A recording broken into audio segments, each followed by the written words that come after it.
안녕하세요.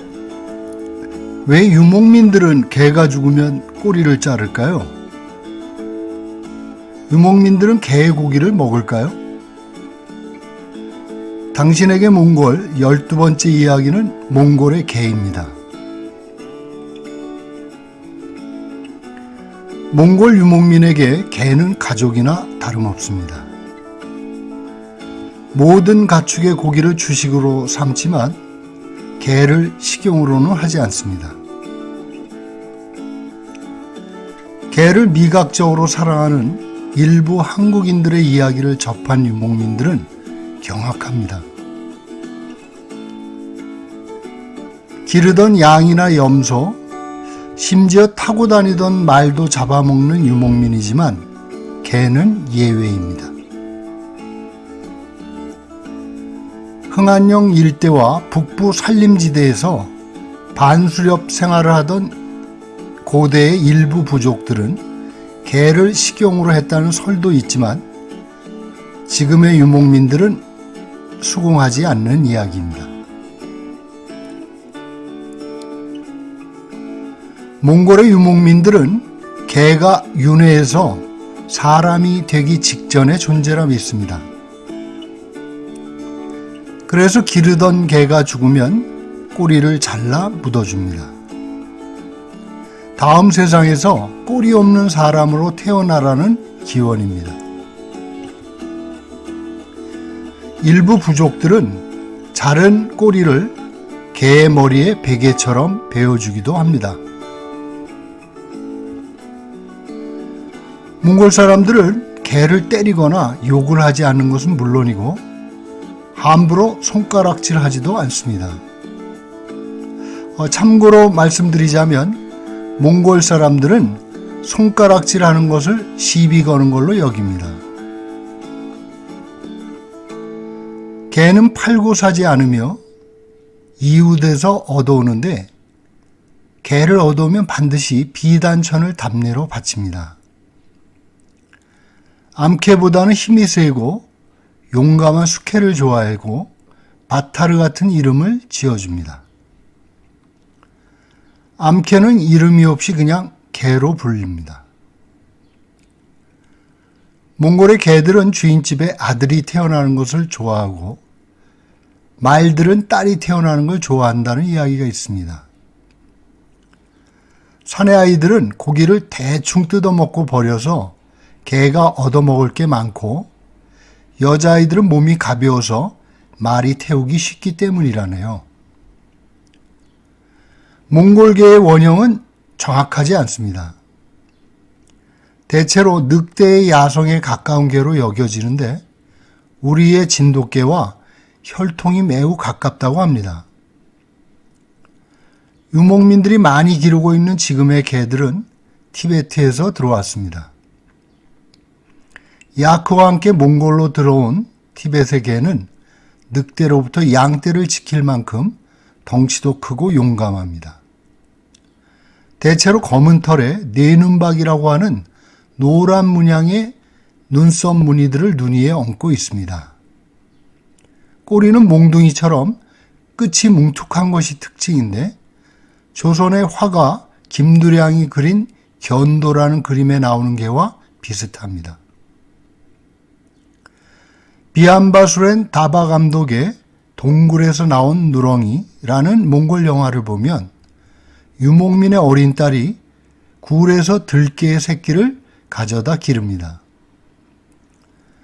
늑대와 함께 자라서 양들을 해칠 것을 걱정하는 아버지는 이사를 가면서 들개의 새끼를 버리고 갑니다.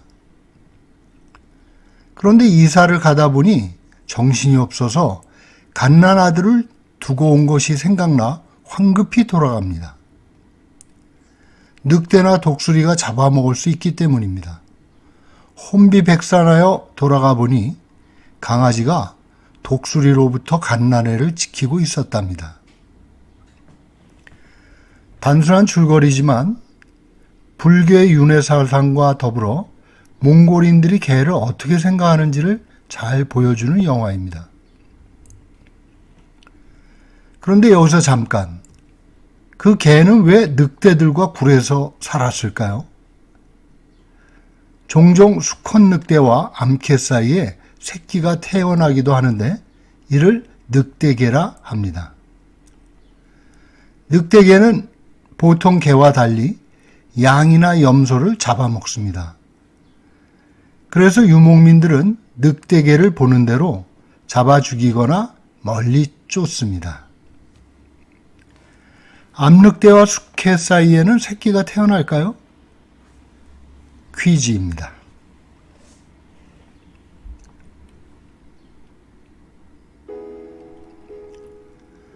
몽골에 가면 늑대보다 개를 조심해야 한다는 말이 있습니다.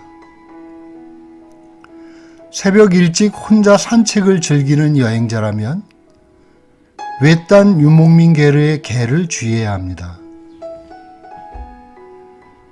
주인이 잠든 사이에 집을 지키는 개는 낯선 사람을 늑대나 다름없다고 생각할 것입니다. 그래서 어두운 밤에는 손전등 불빛을 비춰서 자신이 사람 이름 알려줘야 합니다. 가끔 피부병이나 진드기, 광견병에 걸린 개들도 있기 때문에 여행 중에는 개를 함부로 만지거나 가까이 하지 않는 게 좋습니다.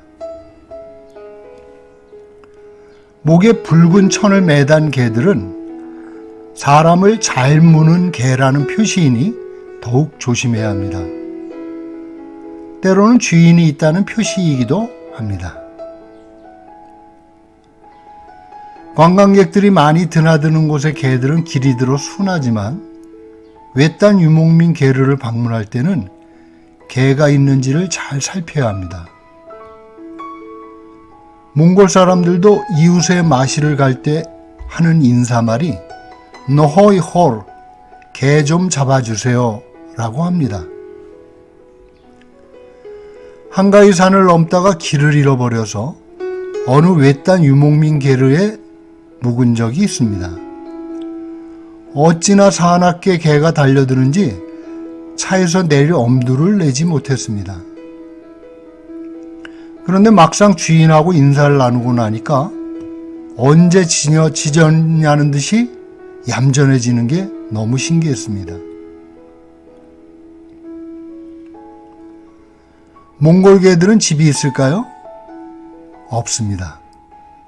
개들은 여름에는 땅에 굴을 파서 더위를 피하고 겨울이면 게르 옆에 바짝 붙어서 추위를 피합니다.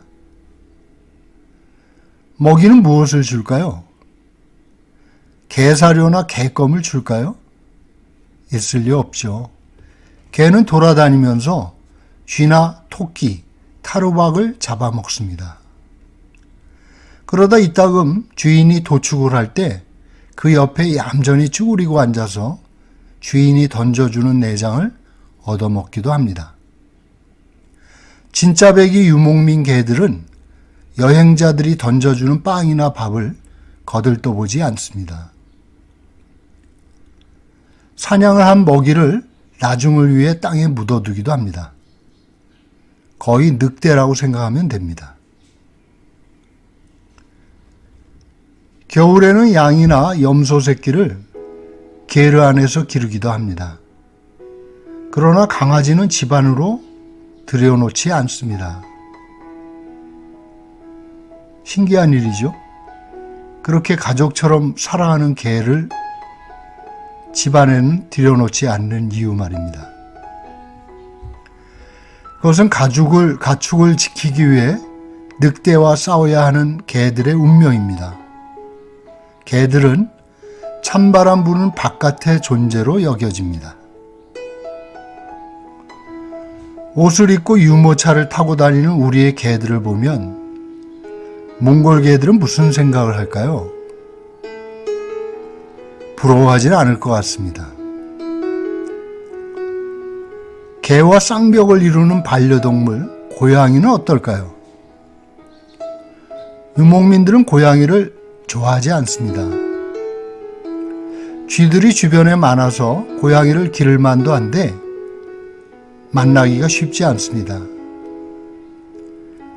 다크가젤링 초울러 부근의 민가와 호거로 울 부근에서 본 것이 전부입니다.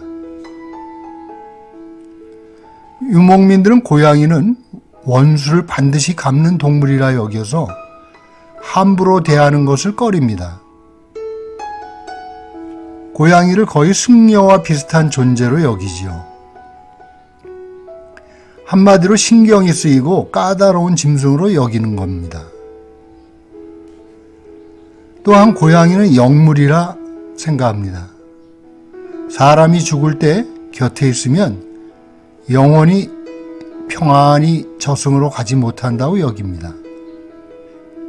우리나라에서도 장례를 치를 때 집안에 고양이를 묶어두는 풍습이 있지요. 고양이가 관을 뛰어넘으면 관 속의 시신이 벌떡 일어선다는 이야기 들어보셨나요?